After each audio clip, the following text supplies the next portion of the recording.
Karena permusuhan ini tidak bisa dihindari. Jadi kalau dalam fikih Islam ini anak-anak saya ajari fikih. Kalau orang mukmin membunuh orang mukmin itu hukumnya dosa besar apa kecil? Besar. Itu di bab kisos. Tapi orang fikih itu unik. Di fikih itu ada kitab sial namanya. Di takrib ada kitab sial. Dan di situ ada penjelasan mangkutila dunamali fahuwa syahid. Orang yang dibunuh karena membela hartanya atau keluarganya, itu dia mati syahid. Kalau dia posisi membunuh, maka malingnya atau penjahatnya muhaddarun damu. Gak punya hak nuntut kisos karena dia anggap gak ada artinya darah. Nah sekarang begini, suatu saat ada garong ke rumah Anda, ingin membunuh Anda karena ingin mengambil harta Anda. Anda ingin ingat status mukminnya atau status garongnya. Terus kamu mau dibunuh diam aja. Saya tidak mau membunuh orang apa? Mukmin atau membunuh orang muslim. Sayyidina Ali itu masyhur, dia punya musuh besar namanya Muawiyah. Karena permusuhan ini tidak bisa dihindari. Jadi kalau dalam fikih Islam ini anak-anak saya ajari fikih. Kalau orang mukmin membunuh orang mukmin itu hukumnya dosa besar apa kecil? Besar.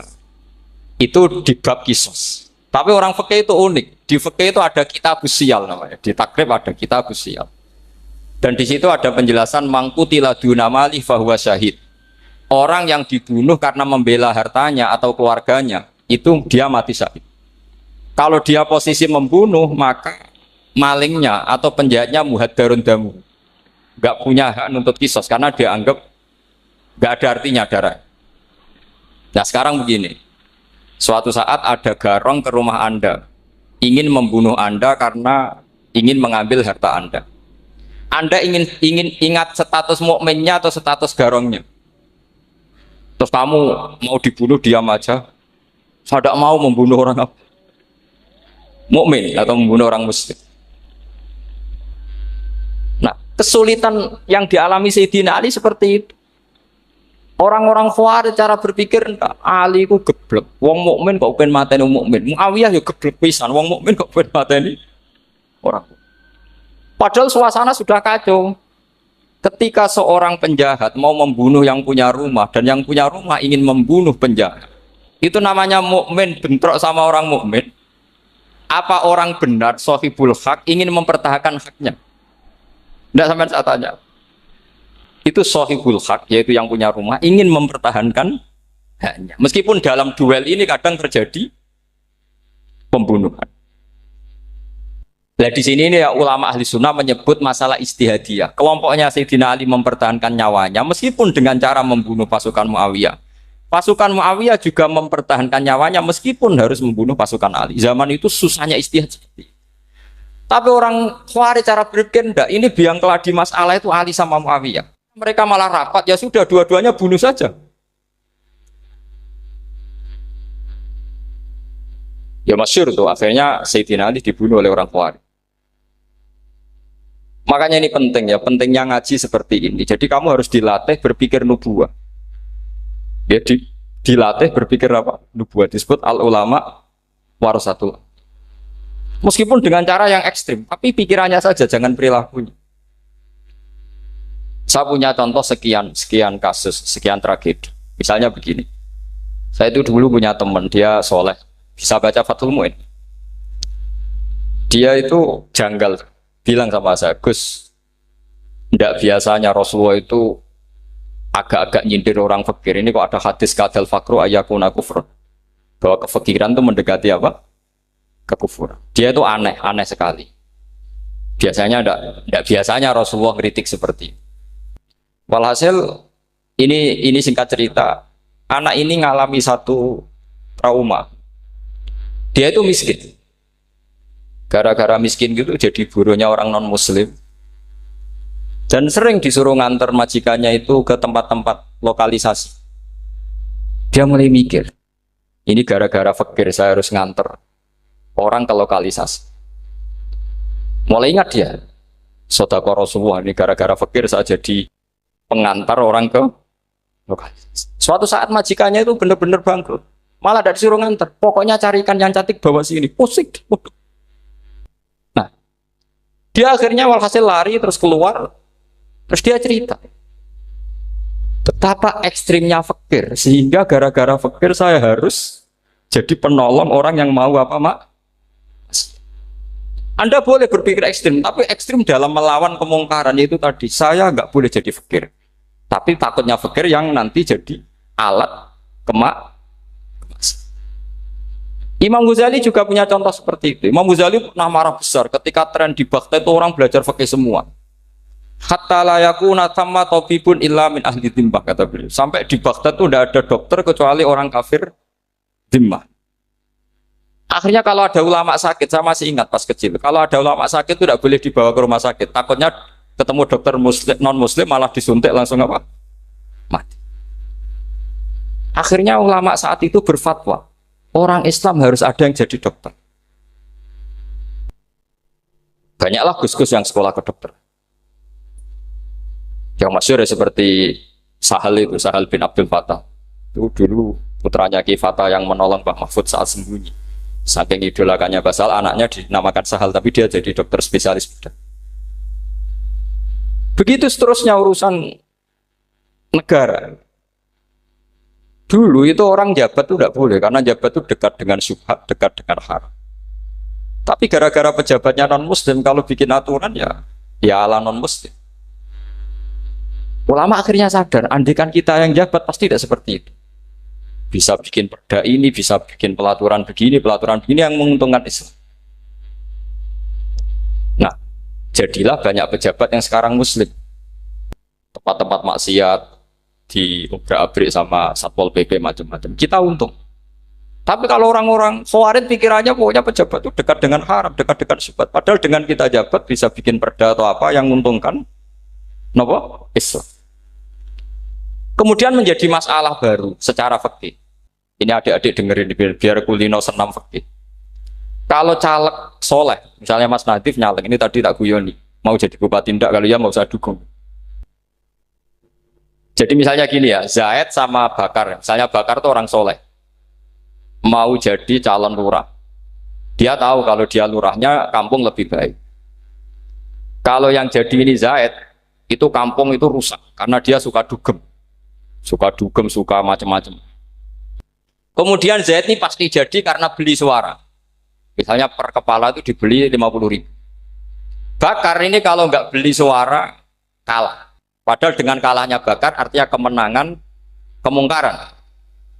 Itu zaman era Fathul Mu'in, muridnya Ibnu Hajar Al-Hitami. Ibnu Hajar muridnya Abu Zakaria Al-Ansori itu fatwa. Yang soleh ini wajib beli suara, bukan boleh, wajib beli suara.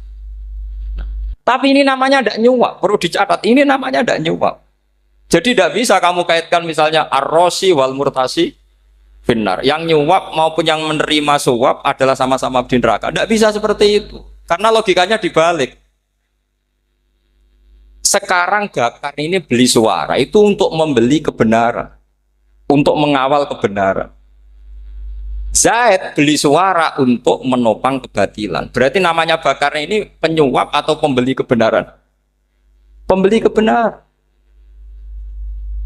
Harus dibedakan. Nah, ini pentingnya ulama. Memang nyatanya seperti itu. Yang dikatakan nyuap, riswah itu adalah membayar uang li'ibtolil haqqi, untuk membatalkan kebenaran atau membenarkan kebatilan, itu namanya nyuap. Tapi kalau mengeluarkan uang untuk menghakkan barang hak dan membatalkan barang batil, itu namanya uang berjuang. Nah, ini pentingnya mikir. Jadi ulama itu mulai dulu sudah kreatif. Nah, sekarang sudah banyak orang-orang khusyuk yang biasa di masjid khusyuk. Kalau ditanya zaman akhir rusak kabeh, wong soleh-soleh wis nyuap. Kalau orang soleh ini tidak nyuap ya tidak jadi. Kalau nggak jadi mereka nggak ada yang jadi DPR, nggak ada partai Islam, habis malah Indonesia. Saya itu punya kenalan banyak pakar-pakar di Jakarta, itu cerita saya, Pak Bahar. Indonesia itu solusinya gampang. Kita ini punya Bali, punya Batam. Itu kalau Bali dimakaukan, Batam dikayakan Hollywood. Amerika kaya itu bukan karena hebat. Pornografi dijual, tinju di Nevada itu dijual, di Las Vegas dijual, apa saja dijual. Kalau tidak kaya itu gimana? Sementara Indonesia mau aur-auran gitu sukan partai Islam. Sebenarnya Indonesia gampang, kalau ingin kaya Bali itu dikayakan Hollywood atau dikalahkan Macau jadi kota judi. Batam dijadikan kayak Las Vegas. Itu transaksinya pasti triliunan.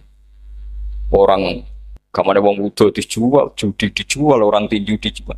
Tapi gara-gara ada partai Islam, nyari rumus solusi ekonomi itu yang tidak seperti itu. Akhirnya kangelan. Akhirnya rapat isu. Tapi barokah tetap barokah partai apa? Yang menangnya caleg-calegnya rata-rata ya beli. Kalau tidak beli habis. Saya bukan menghalalkan nyuap, enggak. Kalau nyuap tetap haram ila yaumil qiyamah. Tapi kalau suratul masalah seperti ini kamu mengatakan suap itu beda. Ini suratul masalah yang tidak ada kaitannya dengan asal lawannya batil, kecuali lawannya sama-sama hak. Dua calon di kampung itu soleh sama soleh. Ini yang soleh bayar nggak boleh karena siapapun yang jadi soleh itu nggak boleh. Makanya kalau cari musuh yang dolim biar halal ya. Sekarang ya seperti itu. Kamu biasa heroik, biasa ngasih kiai kamu, ngasih hadiah kamu, biasa ngasih ibu kamu uang. Ternyata ibu kamu setelah kamu kasih uang dikasihkan adik kamu atau kakak kamu yang nggak pernah kerja, terus kamu marah-marah, ini tidak adil. Saya yang memberi nggak dikasih, ini yang nggak kerja dikasih terus. Loh, kamu biasa jadi pahlawan kok turun kelas menjadi apa? Pasien. Kamu milih jadi pahlawan apa pasien? Pahlawan. Jadi sebetulnya faham-faham ekstremis ini dari kegoblokan. Dari kegoblokan berpikir nubuwah sehingga tidak punya rasa ibadah. Lah ini yang menjadi orang-orang ekstrim. Jadi korban pertama ekstremitas itu bukan sahabat tapi Rasulullah Shallallahu Alaihi Wasallam, yaitu Nabi dibilangin oleh mereka, "I'dil ya Muhammad, kamu kalau bagi harus adil." Pikiran mereka kalau adil sama rata sama. Jadi kalau pakai pikiran itu, saya minum di sini itu haram, mau ndak ikut bikin kok minum. Enak tamu, toko-toko mangan, sing masak kangelan urung. Itu jadedan bareng gitu. Itu sama seperti kasusnya Bahram Al-Majusi. Dia itu seorang raja kaya, punya anak cantik. Dipikir-pikir, anakku ayu dirabi nang liya rugi, sing gedhekno aku sing rumah aku dirabi wong liya. Maka dia berpikir mau dinikahi sendiri. Karena tadi melihat Mas Nadiem ya orang Kenya tadi, apa Nigeria. Malah gak layak itu maksudnya orang. Ini Mas Nadif ini termasuk harus mendukung gerakan tidak ekstrim. Nyawanya masih itu karena barokahnya beliau agak-agak gitu. Tapi nggak sampai liberal ya, agak-agak pokoknya itu. Karena ketika ada gerakan ekstrim di Mesir, itu termasuk dia DPO. Ternyata setelah ada intelijen, beliau pas buka itu nggak makan dulu tapi rokok dulu. Wah ini mesti orang sekuler, nggak ekstrim. Akhirnya nyawanya sampai sekarang itu barokahnya rokok pas iftar itu pas. Nah, tanya ini masih hidup, iya mas. Ya pernah sepuh sama saya. Jadi pikiran-pikirannya Bahram itu seperti itu. Walhasil akhirnya Bahram itu menikahi anaknya sendiri. Masyhur itu dalam cerita. Jadi ceritanya itu ada seorang wali tidur di Masjid Haram sama Rasulullah, ditemuin gitu. Terus kata Rasulullah, salam saya untuk Bahram Al-Majusi. Ternyata dicari-cari nggak ada Bahram lain kecuali Bahram yang berdua, bahkan anaknya sendiri mau dinikahi. Ya cara berpikir karena seperti itu. Kalau kita berbuat banyak harus dapat. Itu bahaya. Bahaya sekali karena kalau dalam teori beragama itu al-yadul ulya khairum minal yadis sufla. Kalau biasa ngasih ya ngasih saja, itu heroik. Itu bagus. Jangan biasa ngasih sekarang bermental apa? Pas. Makanya saya itu kalau ngajar di pondok yang dulu pernah saya belajar di situ atau yang pernah sepuh itu, dikasih itu bingung. Karena saya ya masih waras itu. Jadi kalau dikasih itu bingung. Tapi banyak juga guru-guru yang dulu ngaji lama setelah ngajar di pondok alma maternya nuntut. Itu saya tidak tahu itu. Itu sudah ada agak-agak kayak itu tadi. Walhasil si Bahram tadi itu, ini cerita harus saya teruskan karena nggak boleh diputus. Dapat salam dari Rasulullah, ternyata di balik nakalnya dia itu pas mau bulan pertama, malam pertama itu Ada seorang janda sepuh ke situ.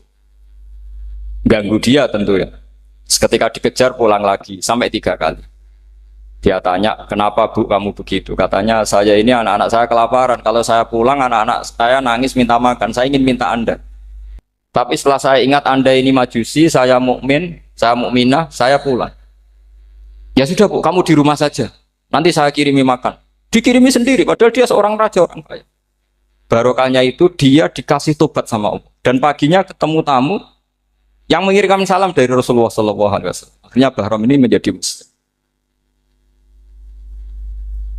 Tapi intinya berpikir seperti tadi itu salah, bahwa kalau saya jasa banyak harus mendapat apa? Ini cara berpikir orang-orang Khawarij. Iya, saya pernah ditanya seorang dosen. Gus, saya ini kalau baca sejarah perang Badar atau perang Uhud, yang saya tidak nerima itu satu. Kenapa setiap ghanimah, harta orang kafir dan istrinya orang kafir kok disita orang Islam, dan yang perempuan jadi amat, kemudian juga digauli orang Islam. Yang hartanya orang kafir juga jadi asetnya orang Islam. Kok kayak garong? Dia tanya seperti itu sama saya.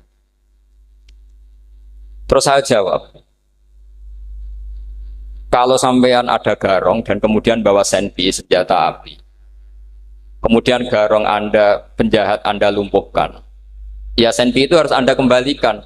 Monggo penjahat ini kagungan jenengan beto wangsul. Karena ada milik Anda, harus dikembalikan. Wah, tidak bisa Pak, kalau saya kembalikan pasti dipakai jahat lagi, dipakai kriminal lagi.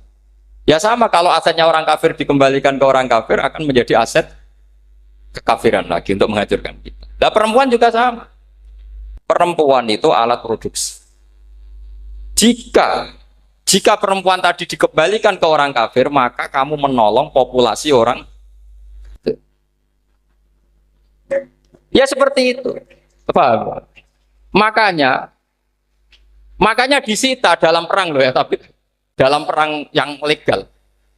Nah itulah kenapa amat halal. Makanya di Quran itu illa ala azwajihim aw ma malakat aymah. Paling enggak itu masih ada ulama atau pemikir atau ustadz siapa saja yang bisa memahami logika apa?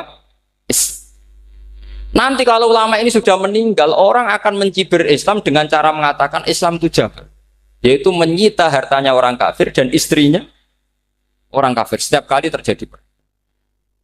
Karena pemikiran ini pasti sama-sama kutubnya sama-sama ekstrim. Nah ini penting saya katakan. Makanya masyhur itu perdebatan Sayyidina Ali dan Muawiyah. Ini saya kutip sedikit. Ini ya sama-sama berpikir ekstrim, tapi ekstrim yang baik. Walhasil dalam satu kerja bakti di Masjid Kuba, itu ada sahabat namanya Ammar. Ini di depan umum, ini penting. Kalau dalam ilmu hadis di depan umum ini penting karena nanti menjadi mutawatir. Beda dengan hadis yang Nabi ngendikan sama 1-2 sahabat, namanya hadis ahadi. Di depan umum Nabi guyon gini sama Ammar, ya Ammar waihak taktulu ka alfiatul baghiyah. Ammar, kamu ini nasib kamu itu agak sial. Karena nanti yang membunuh kamu itu kelompok yang tidak benar. Alfiatul baghiyah itu kelompok yang tidak benar. Itu disaksikan sekian sahabat. Walhasil suatu saat Ammar ini ikut perang dan ikut pasukannya Ali dan terbunuh oleh pasukannya Muawiyah. Seneng Ali. Walhasil Ammar ditemui sama Ali. Ya Muawiyah, al-ana dhuhara bi anna fi'ati haqqun wa fi'ataka baghiyah. Sekarang kelihatan siapa yang benar. Saya yang benar, kamu yang salah. Kenapa? Karena Ammar kelompokku dan terbunuh oleh kelompok kamu. Padahal kata Rasulullah yang membunuh Ammar adalah kelompok yang salah. Muawiyah pintar sekali, dia jawabnya gini, laula kama kutila Ammar. Ammar terbunuh karena bela-belain kamu. Kalau kamu tidak nyuruh dia perang juga gak terbunuh kan. Jadi kamu ikut andil terbunuhnya siapa? Ammar. Tapi apa kata Sayyidina Ali? Idzan qatala Rasulullah Hamzah. Kalau teori itu Anda pakai, Rasulullah pun membunuh Hamzah. Sekarang Hamzah perang karena suruhan siapa? Rasulullah. Yang membunuh Hamzah siapa? Wahsy. Kalau teori itu Anda pakai, berarti Rasulullah pun membunuh Hamzah. Terus fasa kata Muawiyah, diam. Jadi fikih pun tuh diputuskan lewat pikiran ekstrim. Tapi bukan ekstrim yang merugikan orang lain. Ya, kalau merugikan orang lain namanya sudah la darara wa la dirar, dia menyalahi aturan. Makanya saya pernah ngaji di sini dulu ketika tahun kemarin. Fikih-fikih Islam itu punya rumus, itu ya gara-gara pikiran ekstrim sebetulnya. Saya pernah nyontohkan adalah orang tuh kalau sholat jenazah itu mayitnya di depan. Itu ulama fikih tidak ada yang punya alasan. Mau hanya bilang gini, hakada wajadna salafan wa khalafan. Mulai dulu kalau nyolati mayit ya jenazahnya di depan. Ya hanya gitu saja, tidak punya alasan. Makanya ulama lain mengatakan tidak apa-apa jenazah di belakang, yang sholat di depan. Kenapa? Fa innaha laysat bimanzilatil imam. Memangnya jenazah imam kok harus di depan? Itu ya tidak ada yang bisa bantah. Bagaimana mungkin harus di depan? Oh, enggak, imam kok harus. Yang harus di depan itu imam. Jenazah itu imam apa enggak? Enggak. Terus alasan kedua, sholat ghaib. Kalau ada orang mati di Surabaya, Mas Nadib di sini, sholat ghaib boleh enggak? Boleh. Jenazahnya di depan apa belakang? Belakang. Di belakang kan? Berarti harus enggak jenazah di depan? Ya dia mau ngakeh yang jelas kalau itu. Lah ini contoh-contoh kecil. Nah orang Khawarij itu orang yang paling enggak mau menerima otak-atik seperti itu. Akhirnya jadi goblok bareng tadi. Ya makanya Rasulullah pun jadi korbannya Khawarij. Muhammad, kamu harus adil. Karena pikiran mereka adil itu yang memberi banyak ya dapat banyak. Kalau pikiran nubuah tidak seperti itu. Kalau yang biasa memberi, biasa heroik, biasa baik ya biar tetap biasa memberi. Jangan dilatih jadi apa? Fasih. Ini mungkin adik-adik juga agak keberatan, tapi harus dilatih. Makanya saya itu jadi kiai itu ya mulai kecil anaknya kiai, butuh kiai. Saya itu ya mulang tuh senang. Saya tidak pernah terlintas dikasih santri atau dihormati ya enggak. Mungkin sampai mati ya enggak terlintas. Ya pikiran saya sederhana. Biasa mulang pahlawan malah sekarang pasien itu malah kayak cemen, kayak turun kelas gitu. Jadi saya terus ya enggak kepikiran sama sekali. Loh kalau saya minta sama Allah karena itu atasan saya. Makanya ada ulama yang ekstrim gini, ini kisah nyata. Ada ulama alim datang ke seorang raja. Rajanya ini soleh padahal. Ternyata pas raja itu berdoa, ya Allah saya kasih ini, kasih ini. Padahal ulama tadi itu mau ngajukan proposal. Mau minta apa gitu. Terus dia pulang ketika ditanya, Pak Kiai kenapa pulang? Ternyata raja itu minta zat yang sama yang saya mintai. Kalau raja saja masih minta, ngapain saya minta raja? Saya akan minta zat yang dimintai raja. Terus pulang dia. Oh, itu ya pikiran ekstrim, tapi bagus ekstrimnya.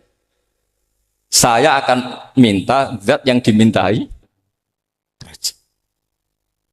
Kalau sampean kan uteke saya les, sholat dinteni, tetap jalo. Oh, orang mikir seperti itu. Mang wis salah didik, salah itu tadi. Nah, ini harus dilatih. Masyhur itu ketika Nabi pas Fathu Makkah itu orang-orang Ansor ngomentari Nabi gini ketika Nabi sangat happy di Mekah, sangat enjoy di Mekah, kata orang-orang Ansor, amar rojul fa'adroka durok fatun fi ahli wa ulfatun fi asyiroti. Namanya orang pasti happy kalau di kampung halaman. Jangan-jangan Rasulullah itu nanti hidup di Mekah lagi karena Mekah sudah dikuasai orang Islam. Beliau pasti kangen sama keluarga, sama Mekah. Tapi ya sama, ketika Rasulullah mulai ngasih itu, orang-orang Quraisy dikasih banyak, orang Ansor juga pikirannya seperti itu. Baru orang Ansor dilatih pikiran nubuwah, yaitu tadi. Mereka itu dapat kambing, dapat sapi, terus pulang. Kamu mendapat saya, milih mana? Milih Rasulullah Shallallahu Alaihi Wasallam. Sekarang kamu saya balik. Kamu punya kiai, kamu bisa memberi hadiah, memberi beliau. Suatu saat kiai Anda ini kaya raya, terus sering ngasih orang-orang yang nggak pernah berjasa. Kamu nggak pernah dikasih. Itu kalau pakai pikiran Khawarij, kiai ini salah karena ngasih orang yang tidak berjasa. Tapi kalau kamu pakai pikiran nubuah, enggak. Alhamdulillah saya tetap istiqomah memberi kiai itu. Dan alhamdulillah nggak dibales. Semoga balasannya di akhir. Ya sudah seperti itu. Kalau pakai pikiran gengsi tadi seperti itu. Masa biasa memberi sekarang posisi diberi, saya rak turun kelas. Jadi sebetulnya pikiran ekstrim itu boleh, tapi untuk yang seperti ini bukan ekstrim yang tadi. Makanya ini disebut al-hujjat. Al-hujjat itu satu logika yang bisa mematahkan asumsi awal. Ini saya harap santri-santri matolek putra maupun putri berpikir seperti ini. Sehingga sama. Jadi misalnya sekarang dibalik. Kalau ada orang NTT yang masih non-muslim, itu orang kafir yang harus dibunuh atau orang kafir yang harus didakwai. Mesti pikirannya itu kalau Nabi itu ya semua yang didakwai Nabi dulu orang kafir. Nah, ketika Nabi di Mekah itu pertama ketemu orang kafir itu dibunuh atau didakwai? Didakwai. Ya berarti pilihan sekarang ya didakwai bukan dibunuh. Nah soal perang itu perang itu beda dengan membunuh. Ada janjinya, ada macam-macamnya, terus nggak ada solusi itu baru ada apa? Jadi kalau sudah dibalik-balik gitu, makanya kata ulama-ulama, Khawarij itu pasti salah. Pasti salahnya adalah kalau orang tidak benar ya dibenarkan bukan dibunuh. Kalau setiap orang kafir dibunuh, Nabi kapan jadi nabinya? Karena orang kafir habis. Jadi metode bil hikmati ada, metode hasanah ada karena orang kafirnya sudah apa? Mati. Terus, pertanyaan kedua, kalau Nabi harus ekstrim ngapain? Yang ngawal Jibril, halnya Israel lebih efektif. Jadi kalau sama-sama ingin ekstrim, Nabi itu nggak usah dikawal Jibril, kan enggak efektif kan? Harusnya yang ngawal itu siapa? Israel. Kan nggak repot. Nah, jadi saya mohon ini saya cerita. Jadi korban pikiran ekstrim itu bukan siapa-siapa. Pertama itu Rasulullah. Akhirnya Rasulullah menjelaskan, ya beginilah cara berpikirmu. Jadi saya kira demikian. Nanti mungkin kalau ada tanya-tanya, ada pertanyaan. Yang jelas kalau seputar ekstremitas itu bisa latihan ya. Sebenarnya bisa latihan di fikih. Karena fikih ini cerminan dari pikiran ulama. Ya, cerminan dari pikiran apa ulama yang tidak tekstual. Ya, seperti gini ya. Tasaddaqa Rasulullah so'an min tamrin au so'an min aqidin. Ketika zakat fitrah itu Rasulullah mengeluarkan satu sok tamr. Tamr itu kurma. Kalau menurut tekstual berarti zakat fitrah harus pakai kurma. Tapi semua ulama sedunia mengatakan putih ahlil balad. Hanya dalam konteks Indonesia ya pakai apa? Beras. Berarti kata tamr diganti kut. Diganti apa? Kut. Jadi orang itu jangan diajak goblok bareng. Masa Nabi ngendikan tamr harus apa? Makanya saya pernah debat. Pak Nabi itu cingkrang. Kenapa orang-orang itu rata-rata tidak cingkrang? Saya bilang Nabi itu hidupnya di Mekah, kenapa Anda hidup di Indonesia? Iya, Nabi itu hidupnya di Mekah. Terus saya tanya lagi, Nabi itu hafal Quran, kamu udah hafal? Saya hafal Quran. Kalau cingkrang gampang, karek ngetok kata saya. Iya, kalau ada sunnah Rasul, Nabi hafal Quran, enggak? Hafal kan? Berarti kalau ikut sunnah Rasul, hafal Quran. Jangan cingkrang tok, ya hafal apa? Ya sama poligami juga gitu yang tadi diceritakan Mas Natif itu. Nabi itu poligami setelah Khadijah meninggal. Apa mereka mau nunggu istri pertama meninggal? Kalau ingin persis loh. Kalau ingin persis nunggu istri pertama meninggal. Ah ya. Enggak mau juga kan. Ya biasa saja lah. Pokoknya yang dihalalkan syariat ya kita bilang halal, yang diharamkan kita bilang apa? Enggak usah sok isi sunnah Rasul. Saya punya banyak cerita. Abu Bakar itu dulu sering menghindari sunnah Rasul. Dulu Rasulullah itu kalau ada orang minta ya dikasih. Ketika Abu Bakar bikin Baitul Mal. Ketika ditanya ini zaman Rasulullah tidak ada. Kata Abu Bakar, huwa Rasulullah. Beliau itu Rasulullah. Mau gak di-manage ya negara tertib. Umar bikin pasukan. Pasukan itu diangkat negara. Kalau dulu zaman Nabi yang ikut perang bahaya, yang tidak perang namanya munafik. Era Umar enggak, militer itu ditunjuk. Ya digaji pakai Diwanul Murtaziko. Ketika ditanya, kenapa enggak kayak Rasulullah? Gua Rasulullah, mbok enggak tertib pun tetap negara stabil. Karena ada karismanya. Jadi kadang-kadang dalam banyak hal, itu kita malah enggak boleh persis Rasulullah. Karena kadang banyak khususnya. Yaitu contoh yang paling masyhur di fikih ya kayak Nabi itu nikah 9 itu khususnya. Dalam strategi juga sama. Dalam strategi memanage negara juga sama. Banyak sahabat yang punya ide yang zaman Nabi itu tidak ada. Ketika ditanya, kenapa tidak persis Nabi? Katanya, huwa Rasulullah. Ya Rasulullah itu meskipun seperti itu, meskipun tidak tertib secara rasional, tetap dikawal wahyu. Makanya negara baik-baik saja. Kalau saya ini hanya Abu Bakar, kalau tidak ya repot. Umar ya sama, bikin Diwanul Murtaziko. Utsman juga sama, di-manage negara. Sayyidina Ali juga di-manage. Kalau Nabi tidak. Tapi tidak apa-apa karena ada karisma. Sama tak cerita nih masalah zakat yang masyhur. Orang paling bakhil sekalipun, paling kikir sekalipun itu zaman Rasulullah bayar zakat. Karena pikirannya setelah zakat dikasihkan Rasulullah mendoakan. Khudh min amwalihim shadaqatan tutahhiruhum wa tuzakkihim biha wa sholli alaihim. Inna sholataka sakanul lahum. Era Abu Bakar enggak. Sorry ya Abu Bakrin, dulu kita zakat sama Rasulullah karena didoakan beliau. Kamu hanya Abu Bakar, saya tidak mau zakat. Ya sama lah seperti orang dipimpin ulama-ulama karismatik, orang dipimpin Badola itu tidak usah metai, santri sudah nurut. Dipimpin Nazif, gak bikin pelaturan, habis pondok. Kalau tidak ngancam, gak gini, ditakzir, gak gini, habis. Zaman Badola dehem tok santri wedi. Mas Nazif dehem, oh, enggak. Nah, makanya Rasulullah itu tidak banyak bikin pelaturan. Rasulullah itu kalau mau perang itu hanya bilang sahabat, saya besok ditantang Abu Sufyan di sini. Saya mau perang. Oh itu sahabat ikut semua. Orang melihat wajahnya, melihat karismanya sudah tertarik ingin menyelamatkan beliau. Kita tidak akan ridho Rasulullah keluar sendiri. Kalau Abu Bakar ya enggak. Pertama Abu Bakar pidato sudah sopan. Saya memimpin kamu. Ini qutwulitu walas tubuh khairikum. Saya ini memimpin kamu, tapi bukan berarti saya yang terbaik. Jika saya benar maka dukunglah. Kalau salah ingatkan. Itu pertama orang-orang bilang apa? Fawwala uqiman nakabisef. Nanti kalau Anda salah tak ingatkan pakai pedang. Ya karena hanya Abu Bakar bukan Rasul. Jika diaturlah ini ada militer, ada pengawal, ada Baitul Mal. Era Umar lebih modern lagi ada Diwanul Murtazikoh, ada macam-macam. Ya Rasulullah enggak ada. Nah sekarang orang sidik-sidik muni sunnah Rasul. Padahal ada sunnah Rasul yang khasnya Rasulullah sebagai nubuwah. Ya khasnya Rasulullah sebagai apa? Coba Nabi itu istrinya 9. Semuanya cerita tentang tahajudnya Nabi, witirnya Nabi. Apa kira-kira Mas Nadif kalau punya istri 4 ceritanya tentang tahajudnya Mas Nadif? Kan enggak. Nah, jadi saya mohon, sebetulnya pikiran-pikiran ekstrim itu karena enggak mau belajar. Enggak mau belajar. Kalau mau belajar itu kata Imam Ghazali itu dalam kitab Imla, Al-Imla fi Iskalatil Ikhya itu. Fal ma'ani awsa'u minal ibarat.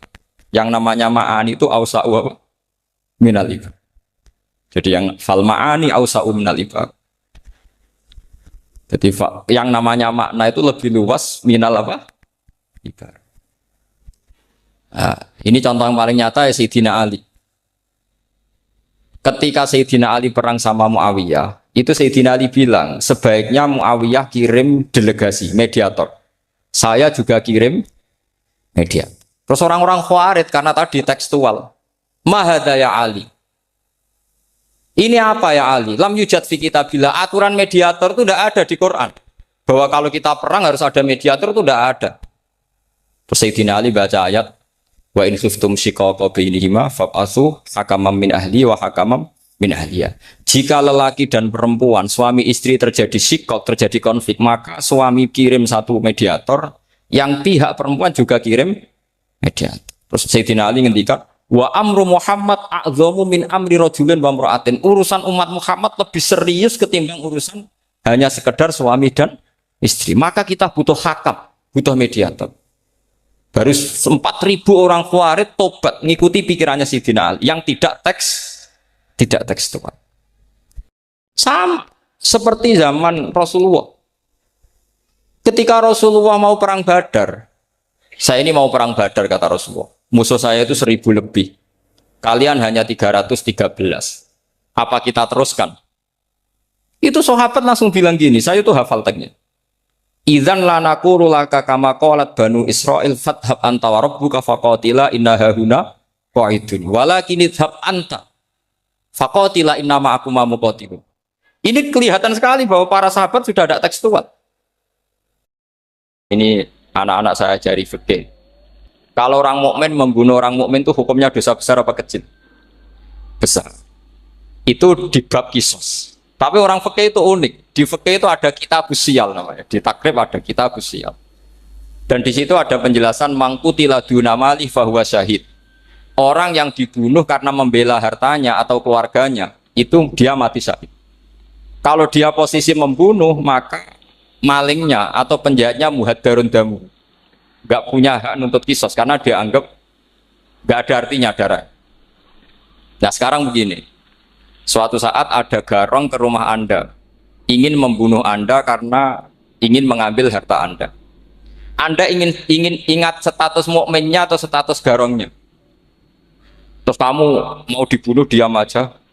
Saya tidak mau membunuh orang mukmin atau membunuh orang muslim. Nah, kesulitan yang dialami Sayyidina Ali seperti itu. Orang-orang Khawarij cara berpikir, Ali ku geblek. Wong mukmin kok pengen mateni wong mukmin. Muawiyah ya geblek pisan. Wong mukmin kok pengen mateni orang. Padahal suasana sudah kacau. Ketika seorang penjahat mau membunuh yang punya rumah dan yang punya rumah ingin membunuh penjahat, itu namanya mukmin bentrok sama orang mukmin. Apa orang benar sahibul hak ingin mempertahankan haknya? Tidak sampai saya tanya.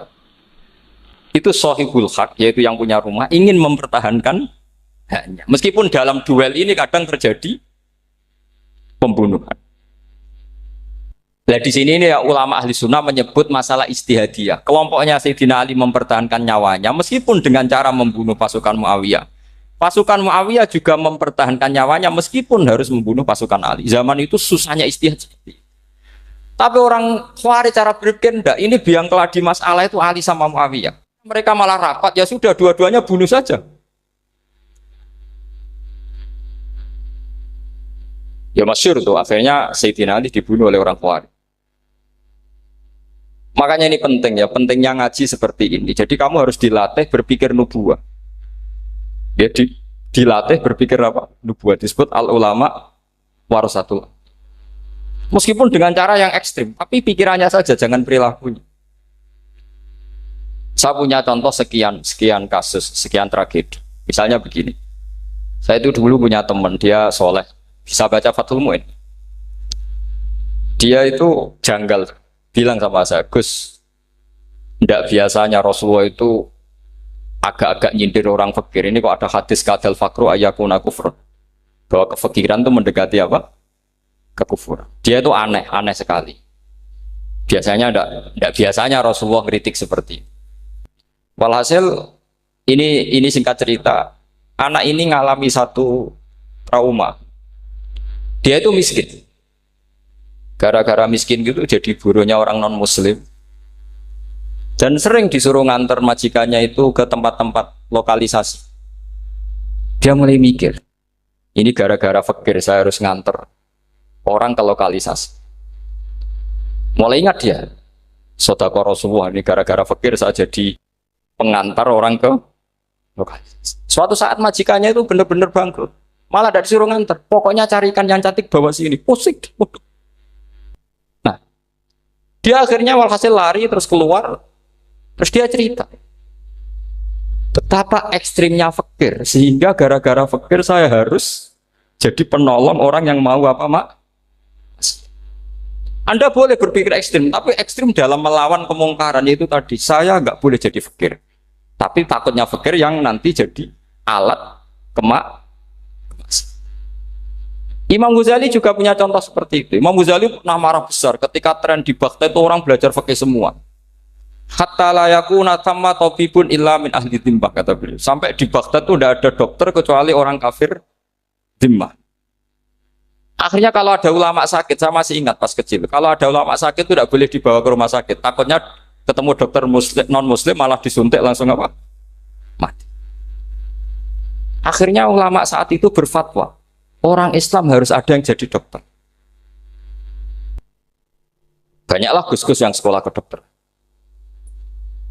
Yang masyhur ya seperti Sahal bin Abdul Fattah.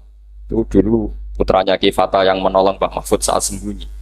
Saking idolakannya Basal, anaknya dinamakan Sahal, tapi dia jadi dokter spesialis bedah. Begitu seterusnya urusan negara. Dulu itu orang jabat itu tidak boleh, karena jabat itu dekat dengan syubhat, dekat dengan haram. Tapi gara-gara pejabatnya non muslim, kalau bikin aturan ya ala non muslim. Ulama akhirnya sadar, andikan kita yang jabat pasti tidak seperti itu. Bisa bikin perda ini, bisa bikin pelaturan begini yang menguntungkan Islam. Nah, jadilah banyak pejabat yang sekarang muslim.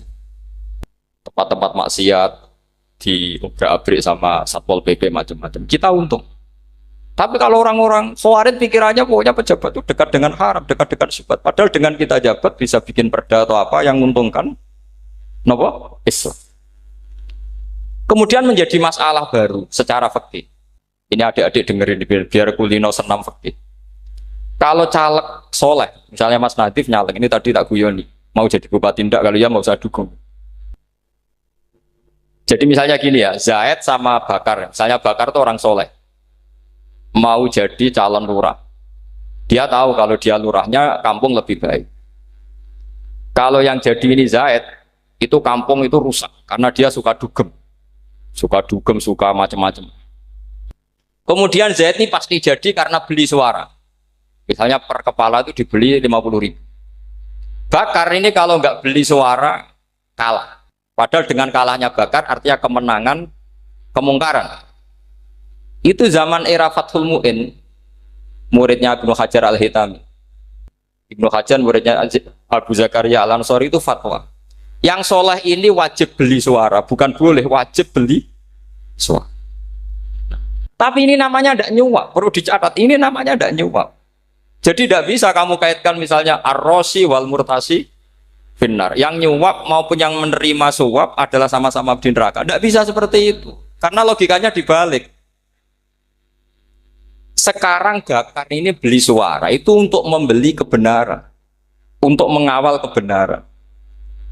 Zaid beli suara untuk menopang kebatilan. Berarti namanya Bakar ini penyuap atau pembeli kebenaran?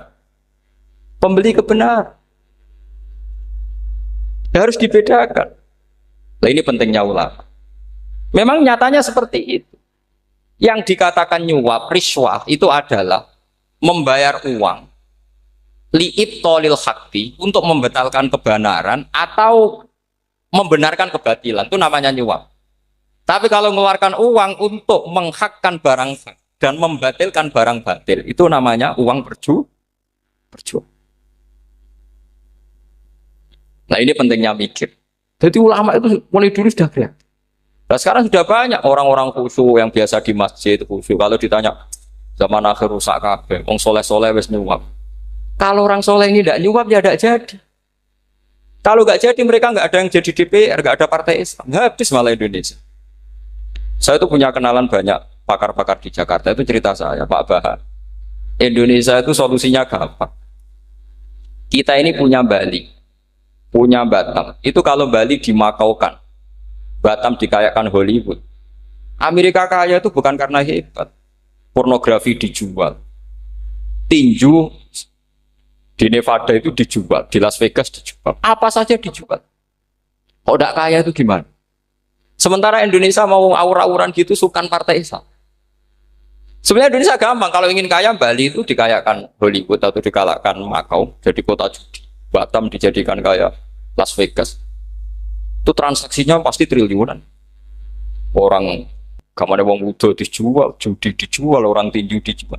Tapi gara-gara ada partai Islam, nyari rumus solusi ekonomi itu yang tidak seperti itu. Akhirnya kangelan. Akhirnya rapat isu. Tapi barokah tetap barokah partai apa? Yang menangnya caleg-calegnya rata-rata ya beli. Kalau tidak beli habis.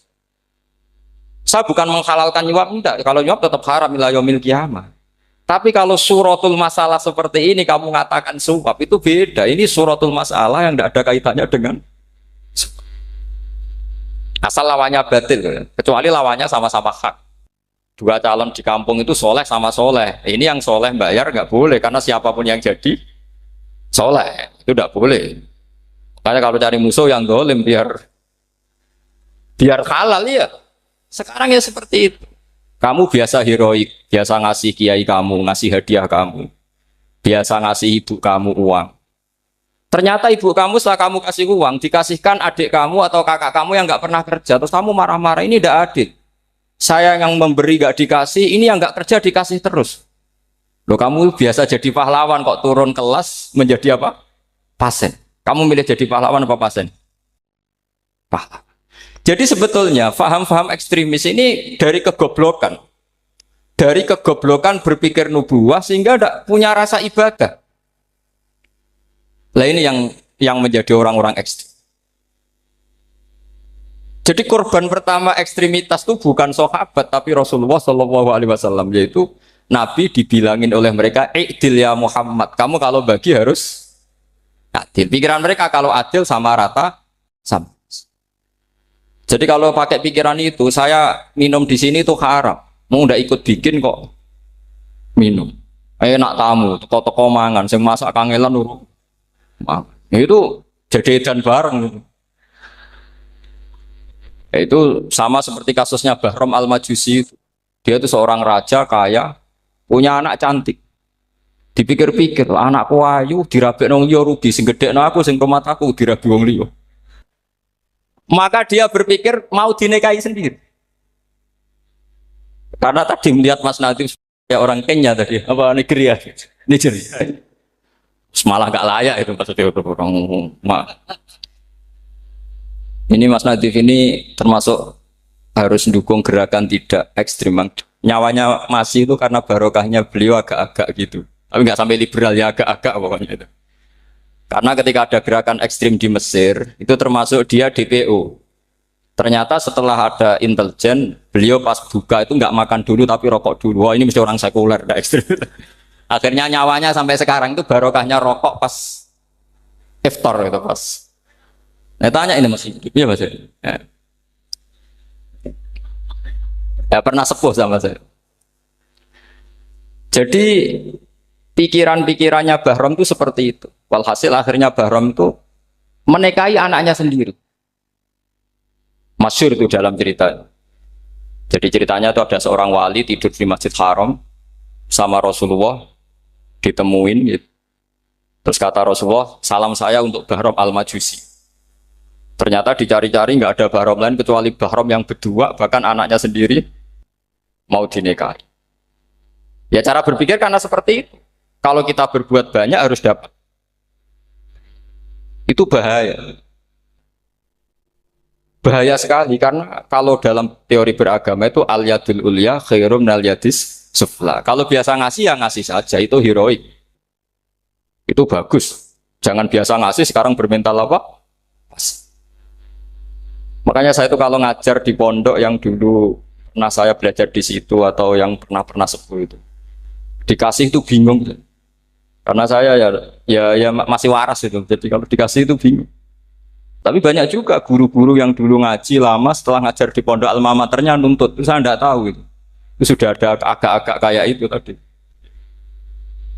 Walhasil si Bahram tadi itu, ini cerita harus saya teruskan karena nggak boleh diputus. Dapat salam dari Rasulullah, ternyata di balik nakalnya dia itu pas mau bulan pertama, malam pertama itu ada seorang janda sepuh ke situ. Ganggu dia tentu ya. Ketika dikejar pulang lagi sampai 3 kali. Dia tanya, "Kenapa Bu kamu begitu?" Katanya, "Saya ini anak-anak saya kelaparan. Kalau saya pulang anak-anak saya nangis minta makan. Saya ingin minta Anda. Tapi setelah saya ingat Anda ini majusi, saya mukmin, saya mukminah, saya pulang." "Ya sudah Bu, kamu di rumah saja. Nanti saya kirimi makan." Dikirimi sendiri, padahal dia seorang raja, orang kaya.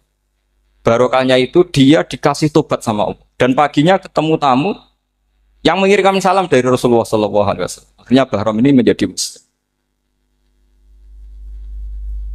Tapi intinya berpikir seperti tadi itu salah, bahwa kalau saya jasa banyak harus mendapat apa? Ini cara berpikir orang-orang Khawarij. Iya, saya pernah ditanya seorang dosen, "Gus, saya ini kalau baca sejarah perang Badar atau perang Uhud, yang saya tidak nerima itu satu. Kenapa setiap ghanimah, harta orang kafir dan istrinya orang kafir kok disita orang Islam, dan yang perempuan jadi amat, kemudian juga digauli orang Islam, yang hartanya orang kafir juga jadi asetnya orang Islam, kok kayak garong?" Dia tanya seperti itu sama saya. Terus saya jawab, kalau sampean ada garong dan kemudian bawa senpi, senjata api, kemudian garong Anda, penjahat Anda lumpuhkan, ya senpi itu harus Anda kembalikan. Monggo penjahat ini kagungan jenengan beto wangsul. Karena ada milik Anda, harus dikembalikan. Wah, enggak bisa Pak, kalau saya kembalikan pasti dipakai jahat lagi, dipakai kriminal lagi. Ya sama, kalau asetnya orang kafir dikembalikan ke orang kafir akan menjadi aset kekafiran lagi untuk menghancurkan kita. Nah, perempuan juga sama. Perempuan itu alat produksi. Jika jika perempuan tadi dikembalikan ke orang kafir, maka kamu menolong populasi orang. Ya seperti itu. Apa? Makanya disita dalam perang loh ya, tapi dalam perang yang legal. Nah itulah kenapa amat halal. Makanya di Quran itu illa ala azwajihim aw ma malakat ayman.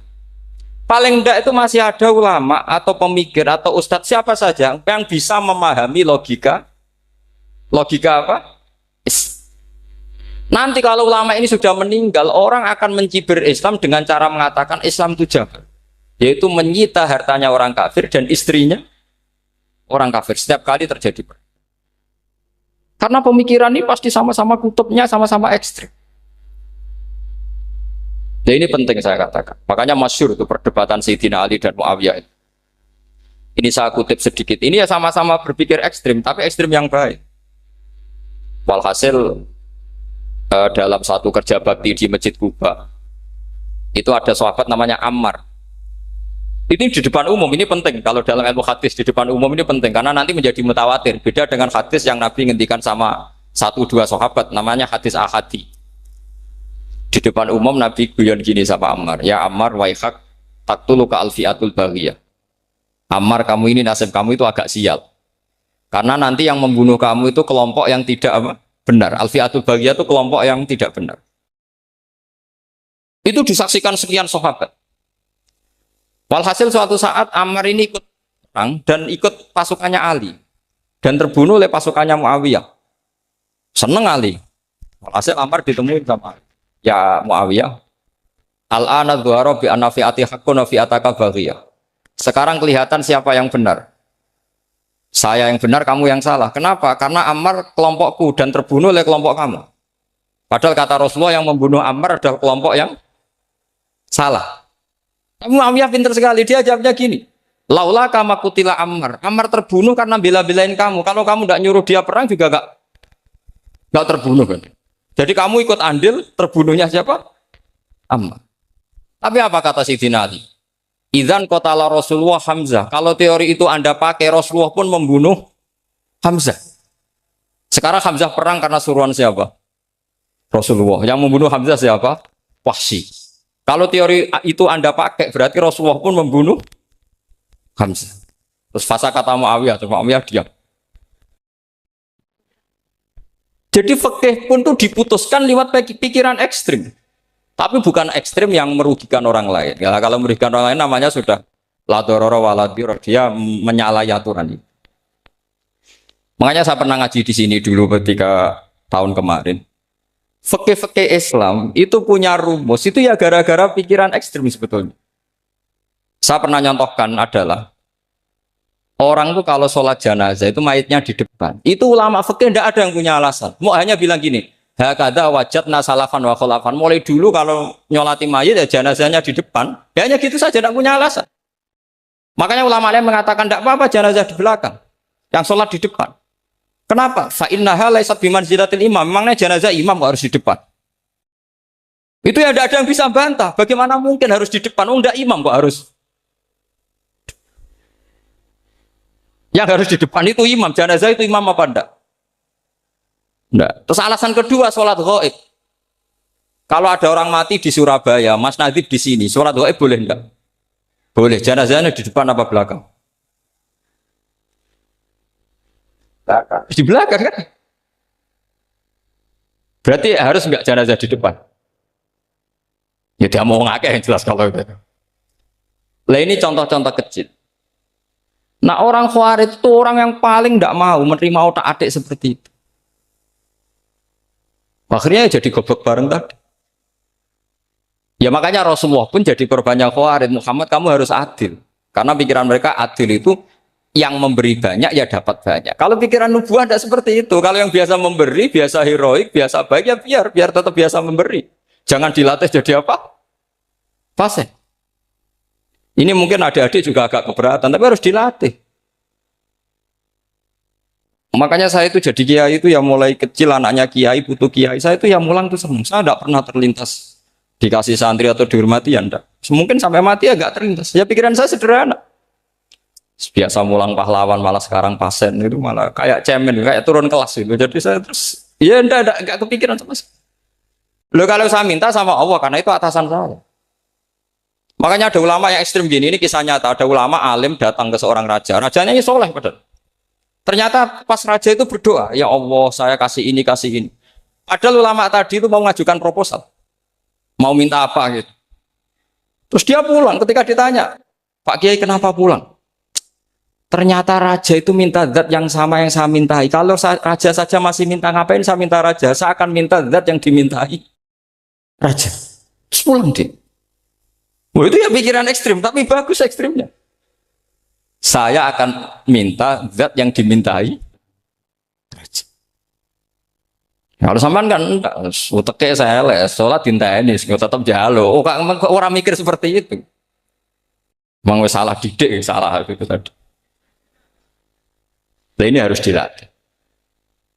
Masyhur itu ketika Nabi pas Fathu Makkah itu orang-orang Ansor ngomentari Nabi gini ketika Nabi sangat happy di Mekah, sangat enjoy di Mekah, kata orang-orang Ansor, amar rojul fa'adroka durok fatun fi ahli wa ulfatun fi asyiroti.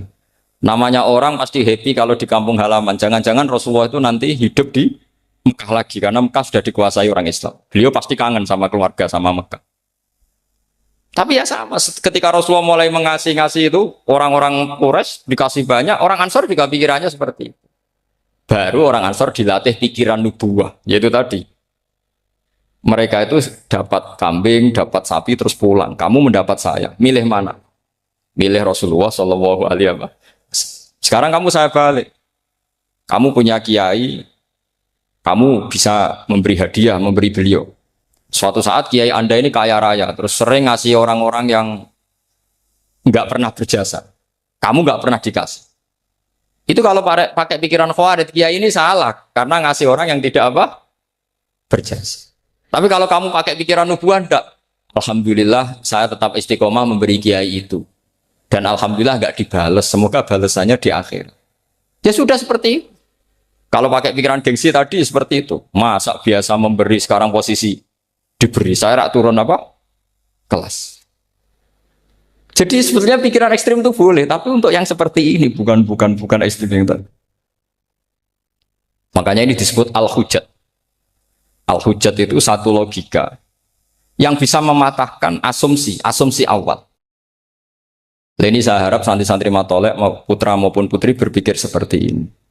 Sehingga sama. Jadi misalnya sekarang dibalik.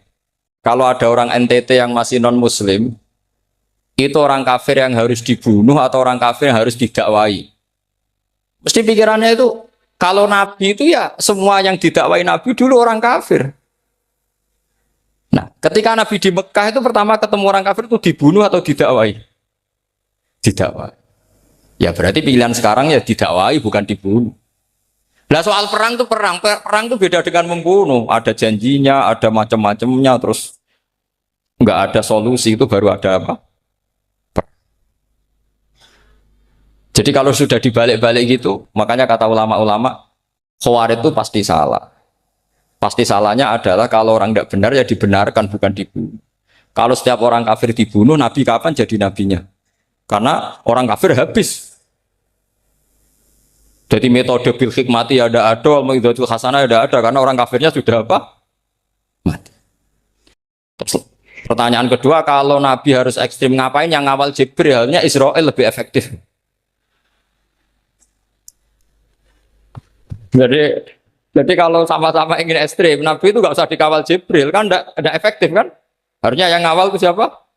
Israel. Kan nggak repot.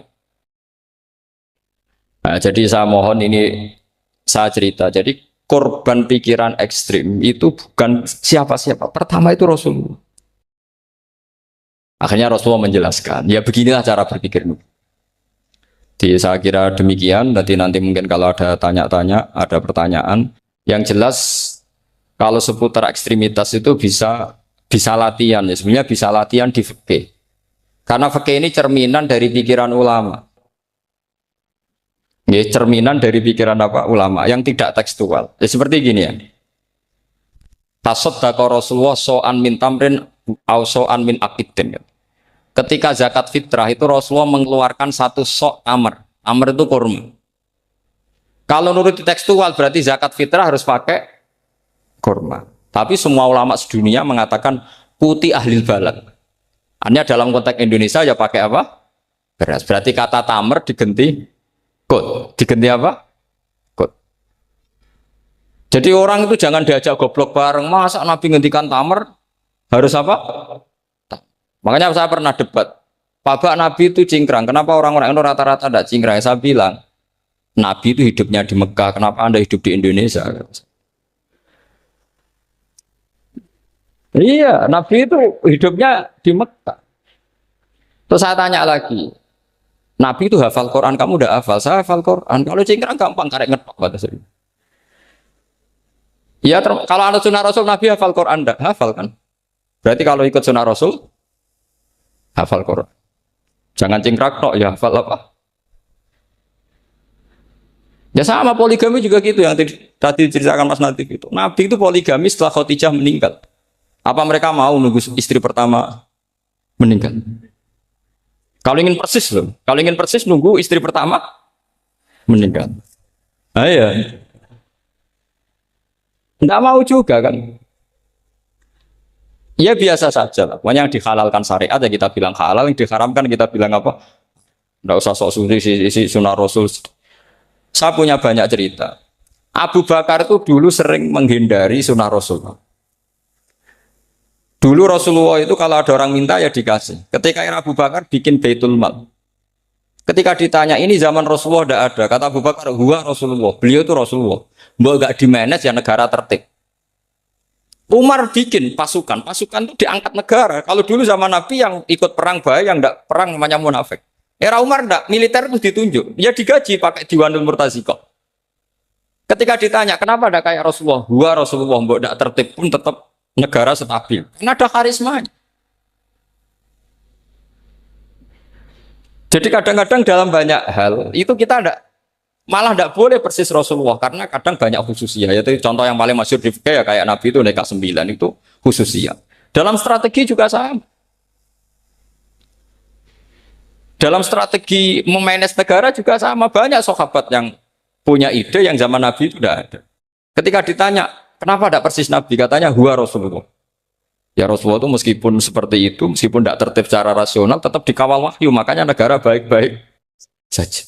Kalau saya ini hanya Abu Bakar, kalau tidak ya repot. Umar ya sama, bikin Diwanul Murtaziko. Utsman juga sama, di-manage negara. Sayyidina Ali juga di-manage. Kalau Nabi tidak. Tapi tidak apa-apa, karena ada karisma. Sama tak cerita nih, masalah zakat yang masyhur. Orang paling bakhil sekalipun, paling kikir sekalipun, itu zaman Rasulullah bayar zakat. Karena pikirannya setelah zakat dikasihkan, Rasulullah mendoakan. Khudh min amwalihim shadaqatan tutahhiruhum wa tuzakkihim biha wa sholli alaihim. Inna sholataka sakanul lahum. Era Abu Bakar enggak.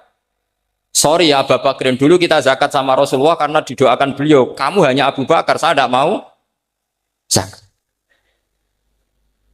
Ya sama lah seperti orang dipimpin ulama-ulama karismatik. Orang dipimpin Badola itu tidak usah metai, santri sudah nurut. Dipimpin Manazif, gak bikin pelaturan, habis pondok. Kalau tidak ngancam, gak gini, ditakzir, gak gini, habis. Zaman Badola dehem tok santri wedi. Mas Nazif dehem, enggak. Nah, makanya Rasulullah itu tidak banyak bikin pelaturan. Rasulullah itu kalau mau perang itu hanya bilang sahabat, saya besok ditantang Abu Sufyan di sini. Saya mau perang. Oh itu sahabat ikut semua. Orang melihat wajahnya, melihat karismanya sudah tertarik ingin menyelamatkan beliau. Kita tidak akan ridho Rasulullah keluar sendiri. Kalau Abu Bakar ya enggak. Pertama Abu Bakar pidato sudah sopan. Saya memimpin kamu. Ini qulitu walastu bi khairikum. Saya ini memimpin kamu, tapi bukan berarti saya yang terbaik. Jika saya benar maka dukunglah. Kalau salah ingatkan. Itu pertama orang-orang bilang apa? Fawwala uqiman nakabis. Nanti kalau Anda salah tak ingatkan pakai pedang. Ya karena hanya Abu Bakar bukan bukan Rasul. Jika diaturlah, ini ada militer, ada pengawal, ada Baitul Mal. Era Umar lebih modern lagi, ada Diwanul Murtazikoh, ada macam-macam. Ya Rasulullah nggak ada. Nah sekarang orang sidik-sidik muni sunnah Rasul. Padahal ada sunnah Rasul yang khasnya Rasulullah sebagai nubuwah. Ya khasnya Rasulullah sebagai apa? Coba Nabi itu istrinya 9. Semuanya cerita tentang tahajudnya Nabi, witirnya Nabi. Apa kira-kira Mas Nadif kalau punya istri 4 ceritanya tentang tahajudnya Mas Nadif? Kan enggak. Nah, jadi saya mohon, sebetulnya pikiran-pikiran ekstrim itu karena enggak mau belajar. Enggak mau belajar. Kalau mau belajar itu, kata Imam Ghazali itu dalam kitab Imla, Al-Imla fi Iskalatil Ihya itu, fal ma'ani awsa'u minal ibarat. Yang namanya ma'ani itu awsa'u minal ibarat. Jadi yang fal ma'ani awsa'u minal ibarat. Jadi yang namanya makna itu lebih luas minal apa? Ibarat. Nah, ini contoh yang paling nyata ya Sayyidina Ali.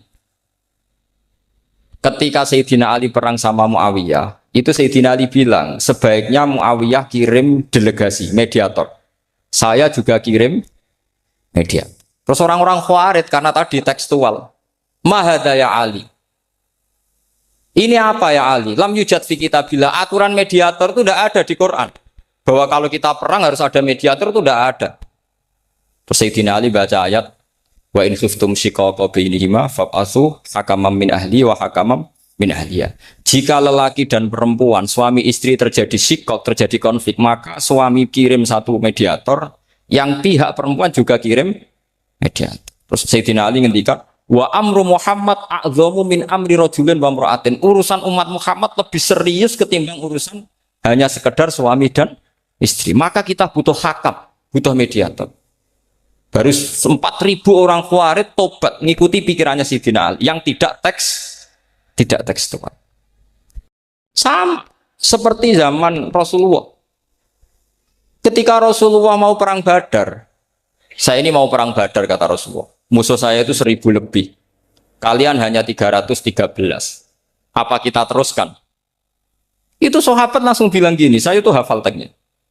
Idzan lanaqulu laka kama qalat banu Israil fathab anta wa rabbuka faqatila inna hahuna qa'idun walakin idhab anta faqatila inna ma'akum muqatilun.